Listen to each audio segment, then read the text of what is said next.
सहकारी साख संस्थाओं में जो हमारा अगला चरण है वो है केंद्रीय सहकारी बैंक का, और जो कि जिले स्तर पर कार्य करता है। तो इसका संगठन, इसकी कार्य पद्धति क्या है, इसके बारे में चर्चा कर लेते हैं। इसको जो केंद्रीय सहकारी बैंक है ये हर एक जिले में, प्रत्येक जिले में एक होता है, और कहीं पर अगर सदस्य संख्या ज़्यादा हो जाती है तो वहाँ पे तहसील स्तर पर भी एक काम बैंक का गठन हो जाता है।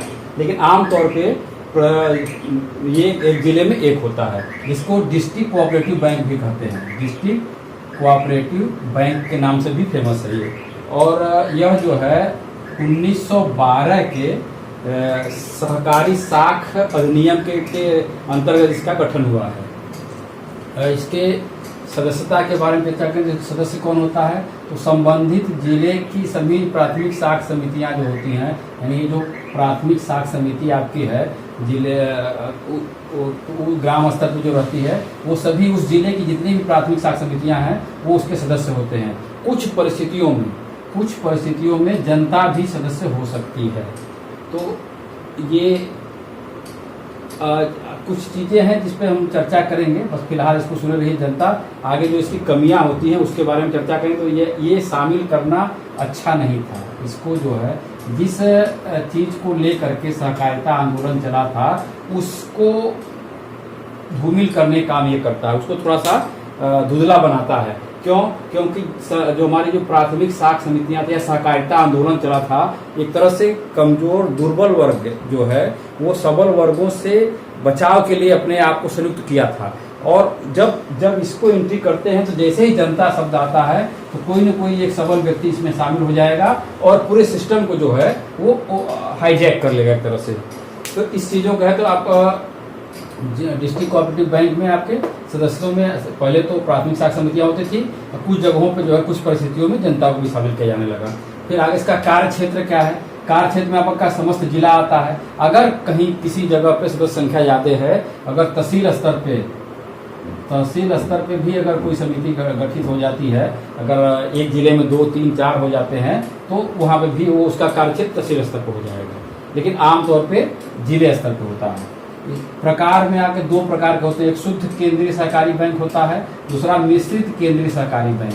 तो जो शुद्ध का मतलब होगा केवल प्राथमिक समितियां के सदस्य, नहीं प्राथमिक सहकारी साख समितियों के सदस्य इसमें शामिल होंगे। लेकिन जब मिश्रित आती है तो इसमें क्या होता है, प्राथमिक साख समिति प्लस जनता शामिल होती है, यानी बाहरी व्यक्ति, और इसका काम हो जाता है वो बाहरी व्यक्तियों को भी ऋण देने लगता है। तो यहीं से जो है इसकी कमियां शुरू हो जाती हैं। बाहरी व्यक्ति यानी किसी ऐसे व्यक्ति, कोई सीमा नहीं रहता किसको दे देंगे। तो जो साधन संपन्न होगा, जो मजबूत होगा, जो आर्थिक रूप से वो जो है किसी न किसी तरह प्रलोभन दे करके ऋण प्राप्त कर लेता है। तो ये चीज़ें हैं। और फिर आगे बढ़ते हैं तो प्रबंध। इसका प्रबंध कौन करता है, तो एक संचालक मंडल होता है जो कि प्रबंध का दायित्व लेता है। और ये सहकारी साख समिति वगैरह सब मिल करके इसके सदस्य जो है वो इसको प्रबंध संचालक को चुनाव करते हैं। और यह संचालक जो अवैतनिक होता है, और जो प्रबंध संचालक मंडल होता है वो प्रबंधक को और अन्य कर्मचारियों की नियुक्ति करता है। ये संचालक मंडल कौन चुनता है, आम जो इसके सदस्य होते हैं, यानी कि केंद्रीय सहकारी बैंक के जो सदस्य होते हैं प्राथमिक सहकारी समिति वाले, ये या और जो भी बाहरी लोग भी होते हैं वो सब मिल करके संचालक मंडल का चुनाव करते हैं। संचालक मंडल जो है प्रबंधक और अन्य कर्मचारियों का चुनाव करता है। ये वेतनभोगी होते हैं, और जो संचालक मंडल के सदस्य होते हैं अवैतनिक होते हैं। ये अवैतनिक होते हैं और ये वेतनभोगी होते हैं। आगे आते हैं इसके पूंजी के बारे में चर्चा करते हैं। पूंजी क्या है, केंद्रीय सहकारी बैंक या डिस्ट्रिक्ट कोऑपरेटिव बैंक की पूंजी अंश शेयर होता है। इन सदस्यों को जो शेयर जारी किया जाता है उससे जो पूंजी आती है वो होता है। सदस्यों एवं गैर सदस्यों की जमाएं स्वीकार करते हैं, यानी कि जो बैंक के रूप में, व्यापारिक बैंक के रूप में भी ये कार्य करते हैं। तो जो जमाएं आती है वो उसकी पूंजी का काम करता है। सुरक्षित कोष इनके पास कुछ होता है वो, और राज्य सहकारी बैंक से ऋण प्राप्त होता है। जो तीसरा आपका है राज्य सहकारी बैंक, हायरार्की में हमने बात किया था, तीसरे ऊपर जो स्तर पे एक प्रदेश में एक होता है वो उसको ऋण प्रदान करता है। कुछ कमजोर बैंकों को, हालांकि ये बाद में शामिल किया गया, कुछ कमजोर बैंकों को, जिला कोऑपरेटिव बैंकों को नाबार्ड द्वारा भी सहायता प्रदान की जा रही है, जबकि नाबार्ड का काम था जिला स्तर पर जो बैंक है उसको सहायता प्रदान करना, लेकिन कुछ बाद में संशोधन करके नियमों में बनाया गया कि नाबार्ड को भी ये डिस्ट्रिक्ट कोऑपरेटिव बैंक को भी सहायता देगा। कार्य क्षेत्र कार्य क्या करता है, तो व्यापारिक बैंकों के समस्त कार्य करते हैं, यानी जो व्यापारिक बैंक का कार्य होता है जमायत स्वीकार करना और ऋण देना, अन्य भी तमाम एजेंसी कार्य तमाम कार्य है जो भी आपका व्यापारिक बैंक करते हैं। हम लोग व्यापारिक बैंकों के बारे में डिटेल में चर्चा कर लिए हैं, तो वो कार्य इसका हो जाता है। आगे है सदस्य समितियों को कम ब्याज पर ऋण देना, यानी कि जो सदस्य हैं, जो समिति के प्राथमिक समिति ग्राम स्तर पर हैं, इनको कम ब्याज दर पे ऋण प्रदान करना ताकि उनके कोष में वृद्धि हो, वो आम लोगों को ऋण दे सकें। कमजोर समितियों को मजबूत समितियों के साथ धन दिलाना, यानी ये काम करता है कि जो उस जिले में कोई मजबूत समिति है, प्राथमिक समिति, प्राथमिक कृषि साख समिति जो है मजबूत है और कोई एक दूसरे कमजोर है, उससे कहे कि उसको धन दीजिए, एक दूसरे को आदान प्रदान करने का काम करता है। समितियों का निरीक्षण और पर्यवेक्षण का कार्य करता है। सदस्यों एवं गैर सदस्यों की जमा प्राप्त करता है, ये बात हो गई इस पर। तो ये सारी चीजें हैं। अब आते हैं आगे, बात करते हैं इसकी ऋण नीति क्या है।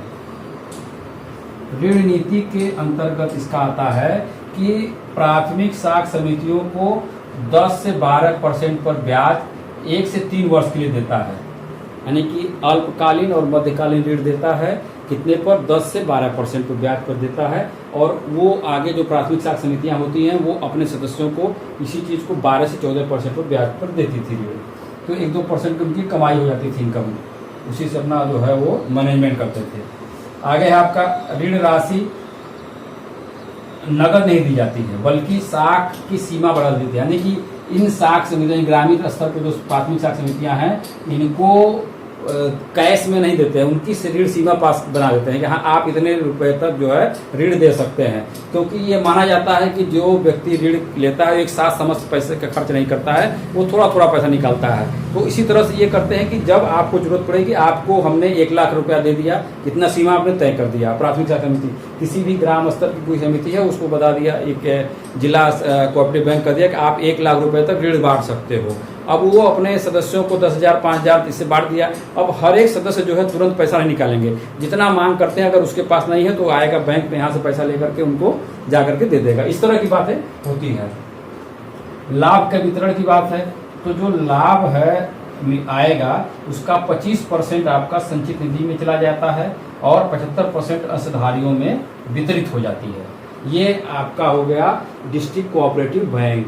अब आगे बढ़ते हैं, तो आगे आपका है राज्य सहकारी बैंक, जो एक राज्य स्तर पर एक बैंक होता है। प्रत्येक देश के प्रत्येक राज्यों में एक सहकारी जिला सहकारी बैंक, राज्य सहकारी बैंक काम करता है, और इसको शीर्ष सहकारी बैंक भी कहा जाता है। इसको जो राज्य में सहकारी बैंक आते हैं, एक होता है राज्य सहकारी बैंक, वो शीर्ष सहकारी बैंक के नाम से भी फेमस है। इसी विशेषताएं क्या है, तो इसका स्वरूप 2 रूप में होता है। शुद्ध राज्य सहकारी बैंक जो प्राथमिक साख समितियां प्लस केंद्रीय बैंक के सदस्य, केंद्रीय सहकारी बैंक के सदस्य उसमें होते हैं, और एक आता है मिश्रित राज्य सहकारी बैंक, जिस तरह से यहाँ बात किए थे 2 होते हैं, शुद्ध केंद्रीय सहकारी बैंक और मिश्रित केंद्रीय सहकारी बैंक। उसी तरह से राज्य स्तर पर भी हो जाता है। शुद्ध राज्य सहकारी बैंक कुछ राज्यों में है, जैसे कि बंगाल में है, पंजाब में है, जहाँ पे कि शुद्ध सहकारी बैंक हैं, जहाँ पे सिर्फ प्राथमिक साख समितियाँ, यानी ये और ये समितियों के सदस्य उसके सदस्य होते हैं, इन दोनों इसके सदस्य होते हैं। लेकिन जो मिश्रित हो जाते हैं वो प्राथमिक भी रहेंगे सदस्य रहेंगे, केंद्रीय सहकारी बैंक के प्लस आम व्यक्ति भी हो सकता है, कोई एक आम व्यक्ति भी उसमें शामिल हो सकते हैं। इस तरह के उसको मिश्रित राज्य सहकारी बैंक भी कहते हैं। तमाम राज्यों में ये प्रचलन में है। क्या अधिकांश राज्यों में ये सिस्टम लागू है, प्राथमिक प्लस केंद्रीय प्लस अन्य व्यक्ति शामिल होते हैं। प्रबंधन होता है इन बैंकों का प्रबंधन जो होता है संचालक मंडल करता है। संचालक मंडल का चुनाव करता है, तो सदस्य में से लोग मिलकर के संचालक मंडल का चुनाव करते हैं। पूंजी की बात जहाँ तक है, पूंजी तो अंश बेच करके प्राप्त की जाती है, ऋण पत्र जारी करके धन आता है इनके पास, जनता से जमाएं स्वीकार करते हैं, सरकारी सहायता प्राप्त हो जाता है, राज्य सरकार की गारंटी पर आरबीआई से या एसबीआई से ऋण मिलता है इनको, यानी कि किसी राज्य की जो राज्य स्तरीय राज्य सहकारी बैंक है उनको राज्य सरकार की गारंटी पर RBI, reserve bank of India और स्टेट बैंक ऑफ इंडिया जो है ऋण प्रदान करता है। अब इसमें फिर एक संशोधन आया क्या, जब नाबार्ड की स्थापना हुआ जुलाई 1982 में 82 में, तो नाबार्ड द्वारा अब इन राज्य सहकारी बैंकों को ये धन देने का काम जो है नाबार्ड करता है और कुल पूंजी का लगभग 50% हिस्सा नाबार्ड द्वारा अनुदानित होते हैं। यानी कि इन राज्य सहकारी बैंकों को नाबार्ड द्वारा सबसे सर्वाधिक धन प्राप्त होता है। अंश बेच करके, ऋण पत्र जारी करके, जनता से जमाएं स्वीकार करके, सरकार से पा करके, ये तो है ही है 50% तक रहता है, लेकिन 50% नाबार्ड की मदद से ये काम करते हैं। और यही नाबार्ड का जो पैसा रहता है वो जिले स्तर पर बैंकों को शिफ्ट होता है और ये पैसा जो जिले स्तर से प्राथमिक शासन समितियों पर आता है। अभी हाल ही में जो है रिजर्व बैंक के मौद्रिक समीक्षा नीति द्वारा नीति समीक्षा के तरफ से घोषणा किया गया कि 10,000 करोड़ रुपए नाबार्ड को दिया गया है ताकि वो जो है राज्य सहकारी बैंकों को अनुदान दे सके, ताकि किसी क्षेत्र में, यानी कि ये क्रमशः वहाँ से ट्रांसफर होता रहेगा और अल्टीमेट किसानों को, कृषकों को उसका बेनिफिट मिलेगा, उनको धन मिलेगा। इस चीज़ को पहल करते हुए सरकार ने अभी हाल ही में ये निर्णय लिया है। तो आगे बढ़ते हैं, इसके कार्य क्या, यानी कि जिला राज्य सहकारी बैंकों का कार्य है केंद्रीय सहकारी बैंकों को नियंत्रित और मार्गदर्शन करना। यानी ये राज्य सहकारी बैंक केंद्रीय सहकारी बैंक को नियंत्रित करती है और मार्गदर्शन करती है इनका। राज्य सहकारी बैंक साख के लिए वित्त की व्यवस्था करते हैं, यानी कि पैसे धन लाने का काम राज्य सहकारी बैंक करते हैं। ये केंद्र सरकार से, आरबीआई से, एसबीआई से जगह से पैसा इकट्ठा करती है और वो क्रमशः आगे ट्रांसफर करती है। सदस्य बैंक एवं जनता के जमा स्वीकार करना इनका कार्य है। व्यापारिक बैंक के रूप में भी कार्य करते हैं। आरबीआई, नाबार्ड और केंद्रीय सहकारी बैंकों के बीच एक सेतु का कार्य करते हैं, यानी कि रिजर्व बैंक, नाबार्ड और केंद्रीय, यानी कि ये राज्य सहकारी बैंक है जो है नाबार्ड से, आरबीआई से और केंद्रीय जिला सहकारी बैंकों के बीच एक कड़ी का काम करता है, सेतु का काम करता है। इनसे पैसा लेता है और इन लोगों को ट्रांसफर करता है, तो ये कार्य करता है। अब इसके ऋण नीति की बात कर लें कि किस तरह से ऋण बांटते हैं। तो सरकारी प्रतिभूतियों एवं कृषि विनिमय विपत्रों को धरोहर रख करके ये ऋण देते हैं। यानी कि राज्य सहकारी बैंक जिला डिस्ट्रिक्ट कोऑपरेटिव बैंक को पैसा जो देते हैं वो कैसे देते हैं, उचित जमानत रख कर। उचित जमानत क्या होता है, सरकारी प्रतिभूतियां या कृषि विनिमय विपत्र के आधार पर जो है वो उनको ऋण प्रदान करते हैं। तो इस तरह से हमने आज चर्चा किया प्राथमिक सहकारी बैंक, केंद्रीय सहकारी बैंक और राज्य सहकारी बैंक। ये अब इनमें तमाम ऐसी कमियां आ गई जिसको देखते हुए तमाम राजनीतिक हस्तक्षेप बढ़ने लगा। जैसे मैंने बात किया था कि जब अदर बाहरी व्यक्तियों को जब इसमें शामिल किया जाने लगता है जिला स्तर पे या राज्य स्तर पे, तो वहीं से जो है चीज़ें बिगड़ने लगती हैं और इनके प्रबंध में भी राजनीतिक हस्तक्षेप होने लगा, अत्यधिक राजनीतिक हस्तक्षेप होने लगा। जो व्यक्ति किसी वजह से चुनाव हार जाते थे तो सरकारें जो है उनको यहाँ पे प्रबंध समिति में डाल दिया करती थी, संचालक मंडलों में डाल दिया करती थी। अयोग्य लोग जो कि उस बैंकिंग से के चीज़ों को जानकारी नहीं है लेकिन फिर भी राजनीतिक रूप से वो सक्षम है, तो उस जगह पर उसका मैनेजमेंट देखते थे और इसके कारण जो है वो बैंक जो है घाटे में जाने लगे या तमाम तरह की समस्याएं आने लगी। इन समस्याओं को देखते हुए सहकारी बैंकों में सुधार के लिए कपूर समिति का गठन किया गया। हम लोग अब सुधारों पर चर्चा कर लेते हैं। तो अप्रैल 1999 में श्री जगदीश कपूर के अध्यक्षता में एक समिति बनाई गई जो कि अपना सुझाव 24 जुलाई 2000 को दिया, जिसको कपूर समिति कहते हैं। उसने कई पॉइंट पे ध्यान आकर्षित कराया कि ये होना चाहिए और इसके आधार पर जो है सहकारी बैंकों में सुधार किया जा सकता, सहकारी संस्थाओं में। तो पहला था उनका कि पूंजी के लिए उन्होंने बोला कि संसाधनों में सुधार की आवश्यकता है, यानी कि सरकारी साख समितियां जो है, सहकारी साख संस्थाएं जो है, हमेशा पूंजी के कमी का रोना रोती रहती है। मतलब उनके पास पूंजी का अभाव रहता है, जिस कारण जो है वो आगे किसानों को जो इनका उद्देश्य जो है उस उद्देश्य को पूरा नहीं कर पा रही है। इस उद्देश्य को पूरा करने के लिए इनको पूंजी प्रदान किया जाए, यानी कि इनको साधन संपन्न बनाया जाए।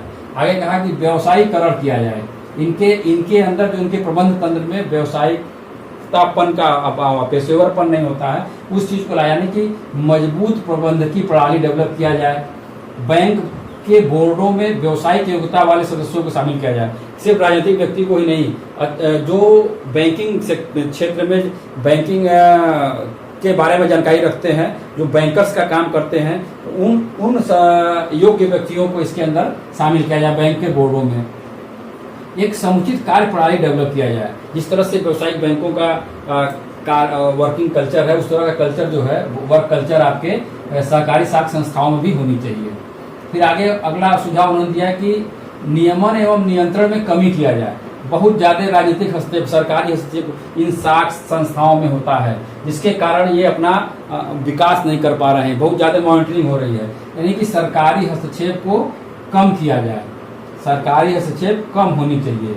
और आरबीआई का हस्तक्षेप बढ़ाया जाए। उन्होंने कहा कि आरबीआई की भूमिका बढ़ाई जाए। आरबीआई की भूमिका को बढ़ा करके सरकारी हस्तक्षेप को इन साख संस्थाओं में कम करना चाहिए। अगला सुझाव उनका था व्यवसाय का विस्तार हो, यानी कि सिर्फ यह व्यवसाय कृषि ऋण के अलावा जो है वो आवास ऋण भी प्रदान करे, उपभोग ऋण भी प्रदान करे, सेवा ऋण भी प्रदान करे। कोई बच्चा ग्रामीण क्षेत्र का बच्चा है, वो इंजीनियरिंग करना चाहता है और उसका मेडिकल करना चाहता है, उसको शिक्षा एजुकेशन लोन ऋण दिया जाए, और तमाम तरह की चीजें इस तरह के, और बीमा उत्पाद भी इससे के दायरे में लाया जाए।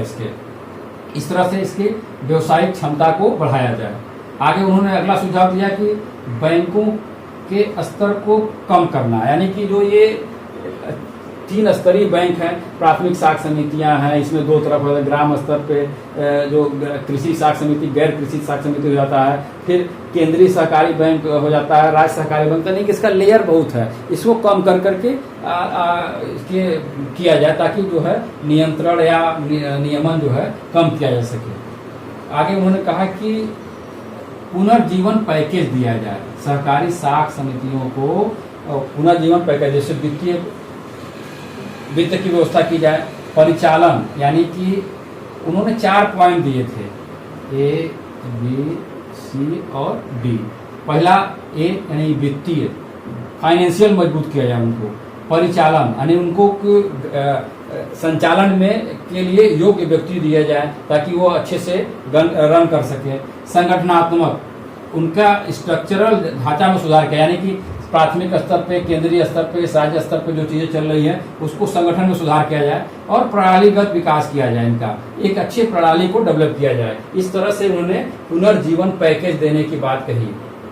आगे आती बात की जो ऋण दे दिया जाता है, तमाम लोग नहीं चुकाते हैं, तो इसके वसूली प्रबंध की व्यवस्था किया जाए। इसके लिए उन्होंने बोला कि डेब्ट रिकवरी ट्रिब्यूनल की गठन किया जाए, DRT, ऋण वसूली अधिकरण की गठन किया जाने की डेब्ट रिकवरी ट्रिब्यूनल का गठन किया जाए, और इन सारे सुझावों को अपनाया जाए, ताकि आपकी सहकारी साख समितियां जिस पाक उद्देश्य को लेकर के, अच्छे उद्देश्य को लेकर के काम कर रही थी, वो अपने उद्देश्य में सफल हो। तो आज की चर्चा में हम लोगों ने ग्रामीण साख के बारे में, जो संस्थाएं हैं, सहकारी साख संस्थाएं, इसके बारे में डिटेल में चर्चा किया। अब आप अपने बुक से इसको पढ़ते रहिएगा, और कोई समस्या आती है तो फिर बात होगी। आज के लिए इतना ही।